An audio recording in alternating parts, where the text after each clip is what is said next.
Hi നമസ്കാരം. മാങ്കോട്. അത് പത്തനാപുരം മാങ്കോട്. പത്തനാപുരം മാങ്കോട്. നമ്മുടെ കെ ബി ഗണേഷ് കുമാർ സാറിന്റെ നാടാണ്.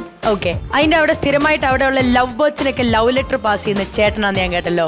അതെന്ന് പറഞ്ഞു കഴിഞ്ഞാൽ ഞാൻ അവിടുത്തെ ഒരു താൽക്കാലിക തപാൽ വകുപ്പിലെ ജീവനക്കാരനാണ്, പോസ്റ്റ്മാനാണ്. പോസ്റ്റ്മാനാണ്. അപ്പം താങ്കളാണ് തൽക്കാലം അവിടുത്തെ അരയണം എന്ന് വേണമെങ്കിൽ പറയാം. അരയണം എന്ന് പറയാം. പക്ഷെ ഇപ്പോൾ വരുന്നത് സൊസൈറ്റിയുടെ പേപ്പർ, പലിശ പേപ്പർ, പണയത്തിന്റെ നോട്ടീസ്, LIC നോട്ടീസ്, പെറ്റിയുടെ പേപ്പർ, ഇതൊക്കെ ഉള്ളൂ. ഇപ്പൊ എല്ലാവർക്കും വാട്സാപ്പ് ഒക്കെ ഉണ്ടല്ലോ അല്ലേ? അതുകൊണ്ട് പണയത്തിന്റെ ഒരു കത്ത് പോലും വരുന്നില്ല. ചേട്ടാ ആർക്കെങ്കിലും എഴുതി കൊടുത്തിട്ടുണ്ടോ? ഞാൻ അങ്ങനെ എഴുതി കൊടുത്തിട്ടില്ല. ഒരിക്കൽ എഴുതി കൊടുത്തു. അവര് മെഡിക്കൽ സ്റ്റോറിൽ ചെന്ന് വിരയുടെ മരുന്ന് മേടിച്ച് എഴുതി കൊടുത്ത്. അത്രയ്ക്ക് രസകരമായിട്ട് എഴുതി കൊടുത്തു. അത്രയ്ക്ക് വായിക്കാൻ പറ്റുമായിരുന്നു. നന്നായിട്ട് വായിക്കാൻ പറ്റുമായിരുന്നു അല്ലേ? സൂപ്പർ. എങ്ങനെയാണ് ഈ മിമിക്രിയിലേക്ക് വന്നത്? മിമിക്രിയിലേക്ക് എന്ന് പറയുമ്പോൾ ഞാൻ ഈ മംഗളം, മനോരമ ഇങ്ങനെയുള്ള വീക്കിലികളിൽ ഒരു സമയത്ത് ഫലിത ബന്ധുക്കൾ എഴുതുമായിരുന്നു. അതൊക്കെ എഴുതിയാണ് പിന്നെ ഫേസ്ബുക്കിന്റെ കാലമായപ്പോൾ അതിൽ എഴുതാൻ തുടങ്ങി. ഫലിത ബന്ധുക്കൾ എന്ന് പറയുന്നത് നമ്മുടെ ആഴ്ച പതിപ്പുകളിൽ ഭയങ്കര ഹിറ്റ് ആയിരുന്നു. നമുക്ക് അതിന്റെ അഡിക്റ്റ് ആയിരുന്നു നമ്മളൊക്കെ. എന്നിട്ട് ഈ ഇതിലെ ഫലിത ബന്ധുക്കൾ പലതും നമ്മൾ അടിച്ചു മാറ്റി പണ്ടത്തെ കാസറ്റുകളിലൊക്കെ ഇട്ടിട്ടുണ്ട്. അന്ന് പിന്നെ ഈ ഫേസ്ബുക്കും ഇതൊന്നും ഇല്ലാത്ത കാരണം നാട്ടുകാർ തെറി പറയുന്നില്ല. പലപ്പോഴും നമ്മളെ നേരിട്ട് കാണുകയാണെങ്കിൽ പറയുന്നുള്ളൂ അത് മറ്റത് ഫലിത ബന്ധുക്കളല്ലേ എന്നൊക്കെ ചോദിക്കുള്ളൂ. അന്നത്തെ ഓർമ്മയുള്ള ഇദ്ദേഹം എഴുതിയ ഫലിതങ്ങൾ ഏതൊക്കെയാണ്? ഞാൻ എഴുതിയത് ഒരു ഓർമ്മയുള്ള സാധനം എന്ന് പറഞ്ഞു കഴിഞ്ഞാൽ, ഒരു കാമുകൻ മെസ്സേജ് അയക്കുകയാണ്, എടീ നിന്റെ കിഴങ്ങൻ ഭർത്താവ് എന്ത് ചെയ്യുന്നു? അപ്പൊ റിപ്ലൈ വന്ന ഇങ്ങനെയാണ്, അവള് മീൻ വെട്ടുന്നു, ഞാൻ TV കാണുന്നു. ഭർത്താവാണ് റിപ്ലൈ ഇട്ടത്. ഭർത്താവ് റിപ്ലൈ അയച്ച പോലെ അങ്ങനൊരു സാധനം കൊള്ളാം. ശരി, അപ്പൊ എന്തായാലും ഇതുപോലത്തെ സാധനങ്ങൾ ഉണ്ടെങ്കിൽ ഞങ്ങൾക്ക് ഇനിയും കേൾക്കാൻ താല്പര്യമുണ്ട്. പക്ഷെ നമുക്ക് ആദ്യം താരവിലാട്ടം എന്ന് പറയുന്ന സെഗ്മെന്റിൽ നമുക്ക് എന്താണ് വേണ്ടത്? മിമിക്രിയാണ്. അപ്പൊ അതിനു മുമ്പ് നമുക്ക് ഇപ്പോൾ ലഹരിക്കെതിരെയുള്ള ക്യാമ്പയിനുകളൊക്കെ ഒരുപാട് നടക്കുന്ന ഒരു സമയമാണല്ലോ. അപ്പൊ നമ്മുടെ പുകവലിക്കെതിരെയുള്ള ആ ഒരു പരസ്യം ഒരു കവി ഇവിടെ വന്ന് ചൊല്ലുകയാണെങ്കിൽ, ആലപിക്കുകയാണെങ്കിൽ. ശ്വാസകോശം സ്പോഞ്ചു പോലാണ് ഒരു ശരാശരി പുകവലിക്കാരന്റെ ശ്വാസകോശത്തിൽ ഏകദേശം ഇത്രത്തോളം കറയടിഞ്ഞു കൂടിയിരിക്കുന്നു.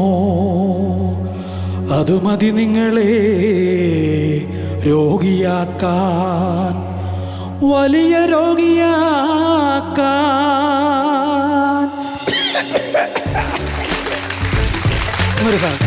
അത് ഒറിജിനൽ അല്ലായിരുന്നല്ലോ അല്ലേ? പോലിക്കത്തില്ല. കൊള്ളായിരുന്നു. ഇഷ്ടപ്പെട്ടില്ലേ? കൈയ്യടി കിട്ടി. അപ്പൊ നമുക്ക് അടുത്ത എന്താണ്? ഇനി നമുക്ക് കാപ്പിപ്പൊടി അച്ഛന്റെ ശബ്ദം കേൾക്കാം. ഓക്കെ. ഒരിക്കല് ഒരു ഭാര്യയും ഭർത്താവും പള്ളി സെമിത്തേരികളിൽ നടന്നു പോകുമ്പോൾ ഒരു സ്ത്രീ തന്റെ ഭർത്താവിന്റെ കല്ലറ തോർത്ത് ഉപയോഗിച്ച് വീശുന്ന കണ്ടു. ഉടനെ ഈ ഭാര്യയും ഭർത്താവും സ്ത്രീയുടെ അടുത്ത് എന്ന് ചോദിച്ചു, എന്താണ് ഭർത്താവ് മരിച്ചു കഴിഞ്ഞപ്പോൾ ഇത്ര സ്നേഹത്തിന് കാരണമെന്ന്. ഉടനെ ആ സ്ത്രീ പറഞ്ഞു, ഇത് സ്നേഹം കൊണ്ടല്ല, എൻ്റെ ഭർത്താവ് മരിക്കുന്നതിന് മുമ്പ് എന്നോട് പറഞ്ഞു, ഞാൻ മരിച്ച് എൻ്റെ കല്ലറയിലെ സിമൻറ്റ് ഉണങ്ങുന്നതിന് മുമ്പ് നീ അടുത്ത വീട്ടിലെ ബാബുവിനെ കെട്ടി സുഖമായിട്ട് ജീവിക്കണമെന്ന്. അതിനുവേണ്ടി കല്ലറയിലെ സിമൻറ്റ് പെട്ടെന്ന് ഉണങ്ങാൻ വേണ്ടി വീശിയതാണ്.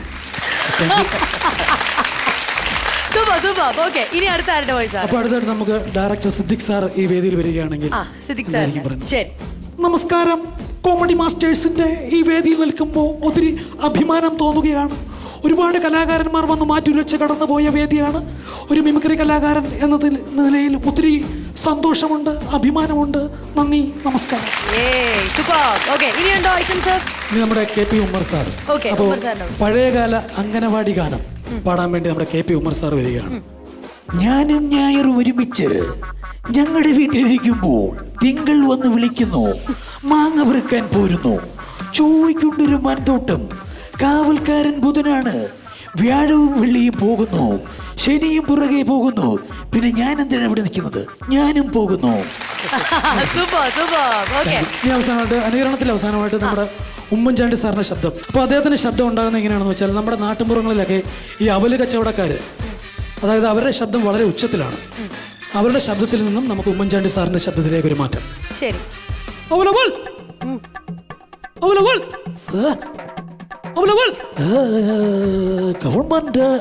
ഗവൺമെന്റ് എടുക്കുന്ന ഏത് തീരുമാനങ്ങളും ജനങ്ങൾക്ക് ഉപകാരപ്രദമാണെങ്കിൽ പ്രതിപക്ഷം എന്ന നിലയിൽ ഞങ്ങൾ ഒപ്പം നിൽക്കും.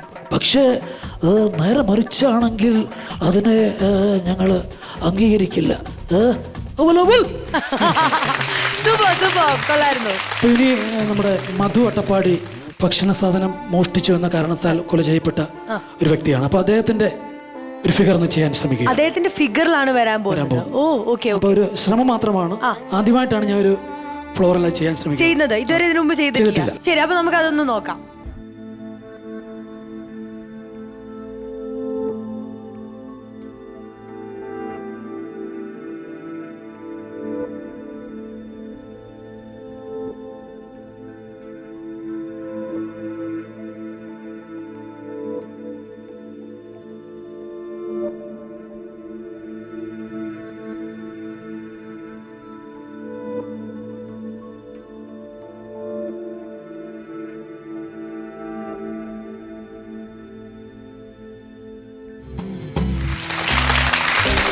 ചേട്ടാ, ആ ഒരു ക്യാരക്ടറായിട്ട് വന്നത് ശരിക്കും പറഞ്ഞാൽ നമ്മുടെയൊക്കെ ഒരു മനസ്സ് തൊടുന്ന രീതിയിലുള്ള ഒരു ഇതാണ് മധു എന്ന് പറയുന്ന ആ ഒരു ക്യാരക്ടർ. നമുക്ക് മാസ്റ്റേഴ്സിൽ തന്നെ തുടങ്ങാം. ഇക്ക, എന്താണ് പറയാനുള്ളത്? സജി ഗംഭീരമായിരുന്നു.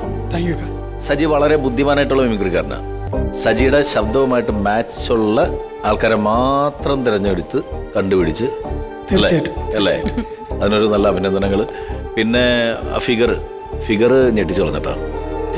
നമ്മളെല്ലാവരും വളരെയധികം നൊമ്പരപ്പെടുത്തിയൊരു ഇൻസിഡൻ്റ് ആണത്. ശരിക്കും നമുക്ക് കുറ്റബോധം കൊണ്ട് തല കുനിക്കേണ്ടി വന്ന മനുഷ്യനായിട്ടുള്ളവൻ തല കുനിച്ചു പോയ ഒരു ഇൻസിഡൻ്റ് ആണ്. അപ്പോൾ ആ ഒരു രൂപത്തെ കൃത്യമായിട്ട് അതിൻ്റെ ദയനീയതയും ആ രൂപമൊക്കെ പെട്ടെന്ന് കണ്ടപ്പോൾ നമുക്ക് ചങ്കിൽ തൊടും. അപ്പോൾ ഏതായാലും ശബ്ദങ്ങളും രൂപങ്ങളും നന്നായിരുന്നു. അഭിനന്ദനങ്ങൾ. Thank you so much. ചേട്ടാ, സജിഭായി വളരെ നന്നായി. നിങ്ങൾ ഒരു അനുകരിക്കുന്ന ഒരു മിമിക്രി ആർട്ടിസ്റ്റ് മാത്രമല്ല, ഹാസ്യം നന്നായിട്ട് കൈകാര്യം ചെയ്യുന്ന ഒരു കലാകാരനാണെന്ന് മനസ്സിലായി. കാരണം ആദ്യം പറഞ്ഞില്ലേ ഇൻട്രൊഡക്ഷൻ, വനിത ബിന്ദുക്കളൊക്കെ അക്കാലത്ത് എഴുതും എന്നൊക്കെ പറയുമ്പോൾ അത് ചെറിയ എന്താ പറയുന്ന ആലോചന, പക്ഷെ വലിയ ആലോചന വേണം.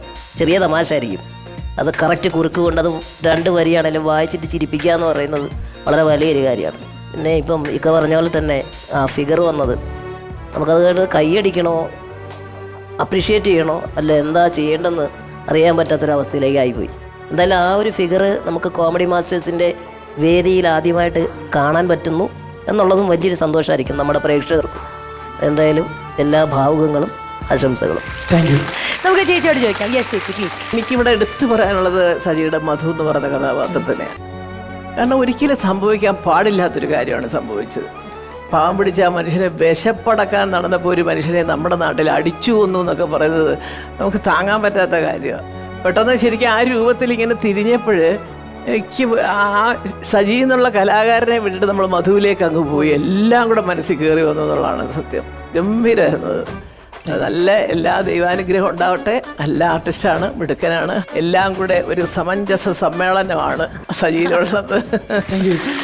Okay, thank you so much. അപ്പൊ എന്തായാലും സജിടാ, ഇനി ഞങ്ങൾ എല്ലാവരും തിരിച്ചൊന്ന് എനർജിയിലേക്ക് വരട്ടെ. കാരണം ആദ്യത്തെ പെർഫോമൻസ് ഒക്കെ കിടുക്കി, സൗണ്ടുകളൊക്കെ അടിപൊളിയായിരുന്നു. ലെറ്റേഴ്സിന്റെ കാര്യം പറഞ്ഞപ്പോഴാണ് ഇപ്പോഴത്തെ കാലത്തെ ആൾക്കാർ എല്ലാവരും ഈ പറയുന്ന പോലെ വാട്സാപ്പിലേക്ക് തിരിഞ്ഞപ്പം ലെറ്റേഴ്സ് ഒക്കെ കുറഞ്ഞു, എല്ലാം ഷോർട്ട് ഫോം ആയി. അപ്പം എന്താണ് ചേട്ടന് പറയാനുള്ളത്? അതായത് ശരിക്കും ലെറ്റർ എഴുതണ്ടേ വീണ്ടും എല്ലാവരും?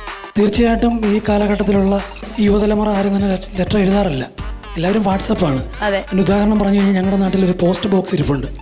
ഞാനത് എന്നും നമുക്കൊരു ടൈം ഉണ്ടല്ലോ തുറക്കണ്ടേ, തുറക്കുമ്പോൾ അതിനകത്ത് ചിലപ്പോൾ ലോട്ടറി ടിക്കറ്റ്, ചപ്പ് ചവറ് ഇങ്ങനെയൊക്കെയാണ് ചില സമയത്തുള്ള അതിനകത്ത് ലെറ്റർ വരുന്നത്.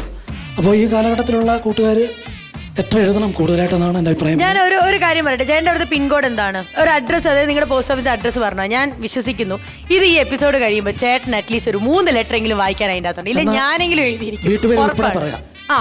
സജി ബി, കോലിക്കൽ ചെരുവിള വീട്, മാങ്കോട് BO, കലഞ്ഞൂർ വഴി, പത്തനംതിട്ട 689694. സജി മാങ്കോട് എന്ന് പറഞ്ഞ ഈ ഒരു പോസ്റ്റൽ അഡ്രസ്സിലേക്ക് നിങ്ങൾ ലെറ്റർ എഴുതി ഒന്നുമല്ല. ഒന്നെങ്കിൽ മിക്കതും വരാൻ പോകുന്ന എന്താ പറയുക, ഈ ഷോയില് ചേട്ടൻ ആ എന്താ പറയുക നമുക്ക് കാണിച്ച കഥാപാത്രം, മധുവിന്റെ ആ ഒരു കഥാപാത്രം, ചേട്ടന്റെ പെർഫോമൻസിന്റെയും റിവ്യൂ എല്ലാവരും കൺഗ്രാറ്റ്സ് പറഞ്ഞിട്ടായിരിക്കും എന്തായാലും ആ പോസ്റ്റ് ഓഫീസിൽ വരാൻ പോകുന്നത്. അപ്പൊ എന്തായാലും ചേട്ടാ താങ്ക് യു സോ മച്ച്.